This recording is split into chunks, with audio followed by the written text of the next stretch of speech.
अस्सलामु अलैकुम वरहमतुल्लाहि तआला वबरकातुहू नहमदुहु व नुसल्ली अला रसूलिहिल करीम अम्मा बाद फ़क़द क़ाल अल्लाहु तआला फ़िल क़ुरआनिल अलीम व फ़िल क़ुरआनिल मजीद बाद अऊज़ु बिल्लाहि मिनश शैतानिर रजीम बिफ़ज़्लि बिस्मिल्लाहिर रहमानिर रहीम व कुल्लुहुम आतीही यौमल क़ियामति फ़रदा सदक़ल्लाहुल अलीम वक़ाल नबियुना मुहम्मदुन सल्लल्लाहु अलैहि वसल्लम व अम्मल अग़नियाउ फ़श्तग़लू बितूलिल हिसाब इला आखिरिल हदीस रवाहु तबरानी औ क़ाल कमा अलैहिस्ஸலாத்து வஸ்ஸலாம்.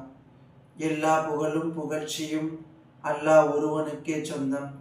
இறை சாந்தியும் சமாதானமும் நம் ஈருலகத் தலைவர் முஹம்மது நபி ஸல்லல்லாஹு அலைஹி வஸல்லம் அவர்கள் மீதும் அன்னாரின் குடும்பத்தார்கள் மீதும் அன்னாரின் அடிச்சுவடுகளை பின்பற்றி வாழ்ந்த உத்தம சத்திய சஹாபாக்கள், தாபியீன்கள், தபா தாபியீன்கள், நாதாக்கள், ஷுஹதாக்கள், அவுலியாக்கள் மற்றும் இந்த காணொளியின் மூலம் உலகமெங்கிலிருந்தும் கண்டு கொண்டிருக்கின்ற நம் அனைவரின் மீதும் உண்டாகுவதாக. ஆமீன். இந்த இஸ்லாமிய உபதேசங்கள் என்ற தளத்தின் மூலம் ஒவ்வொரு நாளும் ஒவ்வொரு அழகான உபதேசங்களை கேட்டு வருகின்றோம். அல்ஹம்துலில்லாஹ். இதனை கேட்பதோடு மட்டும் நிறுத்திவிடாமல் நம்முடைய வாழ்க்கையிலே கொண்டு வருவதற்கு எல்லாம் வல்ல அல்லாஹ் நம் எல்லோருக்கும் அருள் புரிவானாக என்ற அழகிய துஆக்களோடு என்னுடைய இந்த சிற்றுரை ஆரம்பம் செய்கின்றேன். இன்றைய தலைப்பாக நாம் பார்ப்பது மறுமையில் நம் நிலை என்ற தலைப்பின் கீழ் பார்க்க இருக்கின்றோம். நம்முடைய மறுமை வாழ்க்கை அது அழகாக வேண்டுமென்றால் நம்மிடத்திலே வர வேண்டிய சில முக்கியமான தன்மைகளை இன்று நாம் பார்க்க இருக்கின்றோம். அந்த மறுமை நாளை பற்றி இறைவன் கூறும் பொழுது வகுல்லுஹும் ஆதீஹி யௌமல் கியாமத்தி ஃபர்தா, நாளை மறுமையிலே எல்லோரும் தனித்தனியாக வருவார்கள் என்று இறைவன் அந்த நாளை பற்றி அறிமுகம் செய்கின்றார். எனவே அந்த நாளிலே எந்த விதமான இல்லல்களுக்கும் அதாபுகளுக்கும் நாம் உள்ளாகக்கூடாது என்றால் நாம் நல்ல நல்ல அமல்களை நாம் இந்த உலகத்திலே செய்ய வேண்டும். நல்ல காரியங்களிலே நம்மை ஈடுபடுத்திக் கொள்ள வேண்டும். பிறருக்கு உதவி செய்வது, பிறருக்கு உபகாரம் செய்வது, பெற்றோர்களுக்கு உபகாரமாக நடப்பது, இத மாதிரியான நல்ல விஷயங்களிலே நல்ல அமல்களிலே நம்முடைய நாட்களையும் நம்முடைய நேரங்களையும் கழிக்க வேண்டும். ஆனால் இன்று எப்படி இருக்கின்றோம்? என்னையும் சேர்த்துதான் சொல்கின்றேன். நம் இன்று எப்படி இருக்கின்றோம்? அமல்களிலே சற்று பின்தங்கியவர்களாக, அப்புறம் அமல் செஞ்சுக்கலாம், அது நாளைக்கு அமல் செஞ்சுக்கலாம், நாளைக்கு தௌபா செஞ்சுக்கலாம் என்று நாம் நம்முடைய அமல்களையும் தௌபாக்களையும் பிற்படுத்திக் கொண்டே இருக்கின்றோம். லுக்மான் அலைஹிஸ்ஸலாம் அவங்க தன்னுடைய மகனுக்கு சொன்னாங்களாம், லா துஅஹிர் தௌபா இலா கதின், நாளைக்கு நம்ம தௌபா செஞ்சுக்கலாம், உங்களுடைய பாவத்திற்காக வேண்டி இறைவனிடத்திலே நாளை பிழை பொறுக்க தேடலாம், நாளைக்கு தௌபா தேடலாம் என்று நீ தௌபாவை எந்த காலத்திலும் பிற்படுத்திடாது. ஒரு தகப்பன் தன்னுடைய பிள்ளைக்கு சொல்றாங்க, தௌபாவை எந்த நேரமும் நீங்க என்ன செய்யாதீங்க, பிற்படுத்திடாதீர்கள். ஃபைனல் மௌத்த யகுதத்தன் பகுதத்தன், இந்த மௌத் என்பது அது விரைவிலே திடீரென்று வந்துவிடும். எப்பொழுது மரணம் என்று நமக்கு தெரியாது. டேட் ஆஃப் பர்த்தை கொடுத்தால, டேட் ஆஃப் டெத்தை கொடுக்கல. நம்முடைய வாழ்க்கையினுடைய முடிவு எந்த நிலையிலே இருக்கும் என்பது நமக்கு தெரியாது. எனவே நம்முடைய தௌபாவை நாம் துரிதமாக படுத்த வேண்டும். நாளை மறுமையிலே நாம் சுபிட்சமாக இருக்க வேண்டும் என்றால், நம்முடைய வாழ்க்கை அழகாக இருக்க வேண்டும் என்றால், இந்த உலகத்திலே நாம் செய்ய வேண்டிய முதல் விஷயம் இறைவனிடத்திலே நம்முடைய பாவத்திற்காக வேண்டி நாம் கண்ணீர் வடிக்க வேண்டும். நம்முடைய பாவ மன்னிப்பு தேட வேண்டும். அப்படி நாம் தேடினோம் என்றால் நம்முடைய வாழ்க்கை, மறுமை வாழ்க்கை அழகாக இருக்கும். அதே போல நல்ல அமல்களை நாம் செய்ய வேண்டும். நாளை மறுமையில ஒரு மனிதர் வருவாராம், ஒரே ஒரு நன்மை கிடைச்சாக்கா சொர்க்கத்துக்கு போயிடலாம், அந்த மாதிரியான நிலைமையில இருக்கக்கூடிய ஒரு மனிதர் வருவாராம். உடனே அவரு தன்னுடைய வாப்பாட்ட கேட்பாராம், பாப்பா எனக்கு உலகத்துல நீங்க இருக்கும்போது எல்லாத்தையுமே வாங்கி தந்தீங்க. எது கேட்டாலும் என்ன வேணும்னு சொன்னாலும் உடனே வாங்கி தருவீங்க.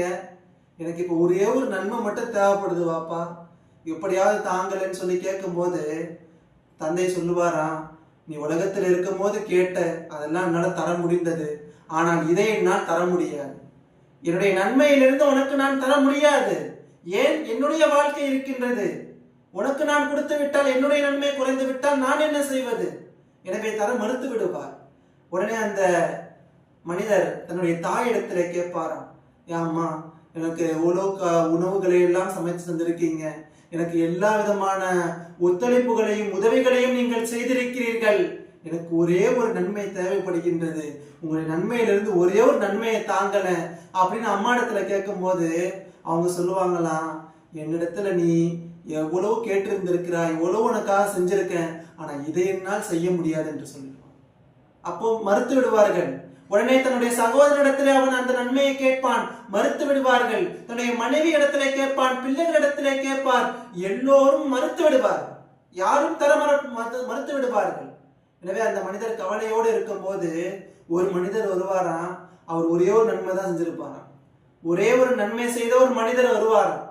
உடனே அந்த மனிதருடைய சோகத்தை பார்த்து விட்டு, என்ன ஏன் சோகமா இருக்கீங்க அப்படின்னு கேட்டவொடனே அவர் சொல்லுவாராம், எனக்கு ஒரே ஒரு அமல் இருந்தா, ஒரே ஒரு நன்மை கிடைச்சா நான் சொர்க்கத்துக்கு போயிடலாம், எனக்கு அந்த ஒரு நன்மை மட்டும் கிடைக்கவே இல்லை, அப்படி அதான் வருத்தமா இருக்குன்னவன இந்த மனிதர் சொல்லுவாராம், என்கிட்ட ஒரே ஒரு அமல் தான், ஒரே ஒரு நன்மை தான் இருக்கு, இந்த நன்மையை நான் உங்களுக்கு கொடுத்துட்றேன், என்னுடைய இந்த ஒரு நன்மையை நான் உங்களுக்கு கொடுத்துட்றேன், ஏன்னா என்கிட்ட இருக்கிறது ஒரே ஒரு நன்மை தான், இதை வச்சுக்கிட்டு நான் சொர்க்கம் போக முடியாது, நரகத்துக்கு தான் போய் ஆகணும், ஆனா இந்த ஒரு நன்மை உங்களுக்கு இருந்தால் நீங்கள் சொர்க்கத்துக்கு போவீர்கள் அல்லவா, எனவே நீங்கள் இதை வைத்துக் கொள்ளுங்கள் என்று இரக்கத்தோடு அவர் கொடுத்து விடுவார்.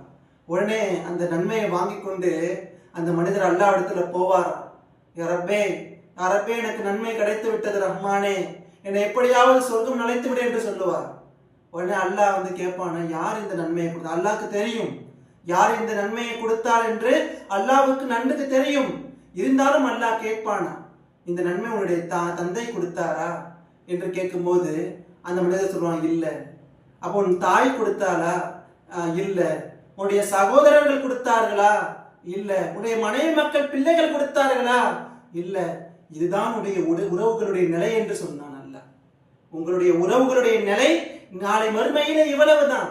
இந்த உலகத்தில உங்களுக்காக சப்போர்ட் பண்ணலாம், இந்த உலகத்தில உங்களுக்காக ஆதரவாக நிற்கலாம், ஆனால் நாளை மறுமையிலே எந்த ஒரு மனிதர்களும் நமக்காக வேண்டி பேச முடியாது. அல்லாஹ்விடத்துல எந்த ஒரு உறவும் வந்து நிற்க முடியாது. அல்லாஹ்வும் நாமும் மட்டும்தான். அதனால்தான் கியாமத் நாள் பத்தி அல்லாஹ் பேசும் பொழுது, யௌமுன் அந்த நாளிலே யஃபிருல் மர்உ மின் அஹீஹி வ உம்மிஹி வ ஸாஹிபத்திஹி வ பனீஹி, எல்லா உறவினர்களும் விரண்டு ஓடுவார்கள். எல்லோருக்கும் ஒவ்வொரு விஷயங்கள் இருக்கும், அவர்களுடைய நன்மைகள் தீமைகள் இருக்கும், அதனை பார்ப்பார்கள். உங்களுக்கு எந்த விதமான உபயோகமும் எந்த விதமான உதவிகளும் செய்ய மாட்டார்கள் என்று அல்லாஹ் சொல்கின்றார். அப்ப அந்த நன்மையை கொடுக்கும் போது அல்லாஹ் கேட்பானா, யார் இந்த நன்மையை கொடுத்தா அப்படின்னோடனே அங்க உள்ள ஒரு மனிதர் ஒரே ஒரு நல்ல அமல் தான் செஞ்சிருந்தார், அவர் தான் எனக்கு கொடுத்துட்டார், இறக்கப்பட்டு கொடுத்துட்டாருன்னோடனே அல்லாஹ் சொல்லுவானா, உங்க 2 பேரை விடவும் நான் இரக்கம் உள்ளவன், எனவே உங்க 2 பேரையும் சொர்க்கத்தில் அனுப்புறேன், நல்ல 2 பேரையுமே சொர்க்கத்தில் அனுப்புறேன். அல்லாஹ் அக்பர். அப்போ நம்முடைய மறுமையினுடைய வாழ்க்கை அழகாக வேண்டும் என்றால் நாம் நன்மைகளை அதிகமாக செய்ய வேண்டும். நன்மைகளுடைய மதிப்பு நாளை மறுமையிலே தான் நமக்கு உணர்வு முடியும். நாளை மறுமையில தான் அந்த நம்முடைய மகத்துவங்கள் நமக்கு புரியும். எனவே இது மாதிரியான நல்ல அமல்களை செய்ய வேண்டும். வல்ல ரஹ்மான் அல்லாஹ் நல்ல அமல்களை செய்யக்கூடிய பாக்கியை தருவானாக. மேலும் எல்லோருக்கும் ஜன்னத்துல் ஃபிர்தௌஸ் ஆகிய உயர்ந்த சொர்க்கத்தை நமக்கு இலசாக வல்ல ரஹ்மான் அல்லாஹ் தந்தருள்வானாக. மேலும் நம்முடைய வாழ்க்கையிலே எந்த விதமான கஷ்டங்களும் எந்த விதமான இல்லல்களும் இல்லாமல் ஒரு அழகான வாழ்க்கையை வல்ல ரஹ்மான் அல்லாஹ் உங்களுக்கும் எனக்கு நசீபாக்குவானாக.